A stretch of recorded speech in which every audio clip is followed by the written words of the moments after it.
Filmfare പുരസ്കാര വേദിയിൽ ശ്രദ്ധ നേടി മമ്മൂട്ടിയുടെ പ്രസംഗം. മലയാളത്തിൽ നിന്നുള്ള മികച്ച നടനുള്ള പുരസ്കാരം വാങ്ങിയതിനു ശേഷം തനിക്കൊപ്പം മത്സരിച്ച ആസിഫ് അലിയെയും ബേസിൽ ജോസഫിനെയും വേദിയിലേക്ക് ക്ഷണിച്ചാണ് മമ്മൂട്ടി പ്രേക്ഷകരുടെ മനം കവർന്നത്.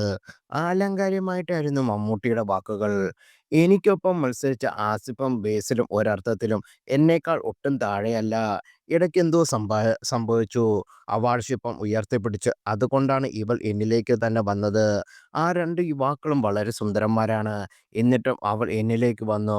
പ്ലീസ് വാടാ. മമ്മൂട്ടിയുടെ വിളിയിൽ വേദിയിലാകെ കരഘോഷമുയർന്നു. ഓടി വന്ന് ആസിഫിനും ബേസിലിനുമൊപ്പം ട്രോഫി പിടിച്ച് മമ്മൂട്ടി വേദിയിൽ നിന്നു. ബ്രഹ്മയുഗത്തിലെ കൊടുമൺ പോറ്റിയായിട്ടുള്ള പ്രകടനത്തിനാണ് മികച്ച നടനുള്ള പുരസ്കാരം മമ്മൂട്ടിക്ക് നേടിക്കൊടുത്തത്. ബ്രഹ്മയുഗത്തിൽ കൂടെ അഭിനയിച്ചവർക്കും മികച്ച പ്രകടനം നടത്തിയെന്നും അദ്ദേഹം പറഞ്ഞു. മമ്മൂട്ടിയുടെ 70ാമത് ഫിലിംഫെയർ അവാർഡാണിത്. മലയാളത്തിൽ നിന്ന് മികച്ച നടന് ലഭിക്കുന്ന 16ാമത്തെ അവാർഡും.